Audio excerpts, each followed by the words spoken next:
Happy 3rd of July. Tomorrow, 250-year celebration of this country. If you think about it, it's not that long, but man, we've come a long way.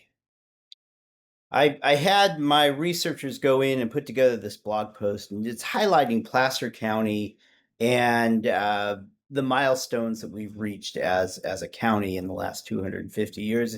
It's pretty interesting stuff. I also go over celebrations going on in Placer County, and more importantly, no fireworks. Obviously, we're always aware of fires going on, and please, no fireworks in Placer County. So this is your market update for July 3rd. As always, I'm Alex. I sell properties here in Sac Metro area. I specialize in land and ranch. And I want to jump in and talk about interest rates. Interest rates have improved. Not significant, but it's a step in the right direction. And one of the big reasons we have this improvement is oil prices. Oil prices are coming down. And when you think about oil prices, it affects everything in our economy. It affects food cost, obviously transportation. It affects housing costs across the board, shipping. Everything's tied into the cost of oil and fuel. And you can see that we've had fuel prices trending down since the war in Iran started. The price of a barrel of oil is below the point of when that conflict started. So good news. Keep an eye on the oil prices. Just Google it, whatever you need to do. But that's really the big driver of our whole economy. Now, how has that affected the local housing market? Well, we have the same trend that we've had last week. We've had listings increase significantly. We've had pendings increase significantly, and closed sales go up. And it is what we see in the summer home buying season. For all of you people that love the stats, I did get a call this week from another agent that was like, Alex, I really love the stats you put out all week. So thank you for the input. Positive feedback's always good. Homes for sale. This is a month ago, so all this data. It's we show the trending, but it's old data because it's the best data we have. But up homes for sale up 12.7% from last month, down slightly from this time last year. Home closed sales, I should say, up about the same percentage rate, and it's actually an increase over last year. And then homes placed under contract. So we see the same trend of listings versus closed sales versus under contract. And that obviously we like to see, and I call it the sign of a healthy market, which is what we are here midsummer. We look at months of inventory, and this is a 5-year look back at months of inventory. You can still see we're up higher than we were back in 2021, but obviously 2021 was a far different market than where we are today. But you can say that we've come off from that high in December, and we're trending downward.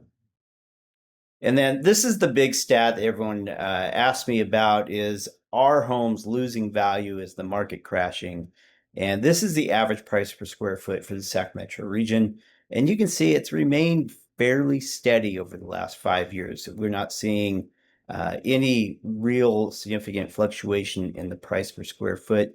Back in December of 22, we saw a significant dip, but right now we don't see any significant change in the price per square foot, which is good.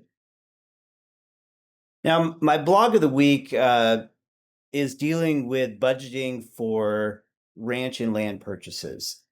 This came up through a client that was out there searching for raw land. And I was trying to explain to them, hey, look, raw land, it's great that you can purchase it, but just to bring utilities to that land sometimes can be $100,000. And so I put together this blog post and just explaining what those things are to look for when you're purchasing raw land. Even when you're purchasing existing land, it's important to know what those utilities look like.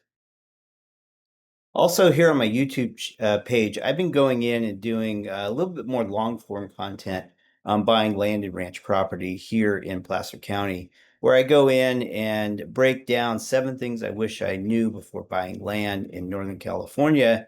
And it's really dealing with more of a granular look at things you need to consider when you're going into that land and ranch purchase. So check out my YouTube page. I'm trying to put content on there based on information, or I should say, questions I get from my clients on a daily basis. And so if I think it's significant and you could benefit from it, I'm going in and doing a video on it. I've gotten a great response, and if you have topics that you want to see me cover, by all means, just let me know, leave a comment down below, and we'll cover that. So happy 3rd of July. That's what I have for you guys this week. Kind of a light week as far as content is concerned.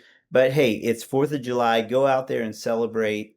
As always, if you're interested in having me evaluate your home, whether it's land and ranch or single family residential, um, I love going out doing initial evaluations. I go in and assess your property and make my recommendations from my experience going out and showing property and being in and looking at houses and seeing what's selling. On the buyer side, buyer consultations, I always sit down with you, kind of understand where you are in the market, what type of home you want to buy, but it starts with the lender. I always put you with a lender, make sure that you're buying within the payment that you want to afford. People are buying a payment, and a lot of times people can qualify for much more than they really want to afford. And it's important to know that going into it. So you can search for properties here on my website. I'll put all the links to the content I've looked at today. And as always, if you know anyone that's interested in buying or selling a home, I love referrals. I get them on a weekly basis, and I'm very thankful for that. So keep them coming, and have a safe 4th of July, and I will catch you next week.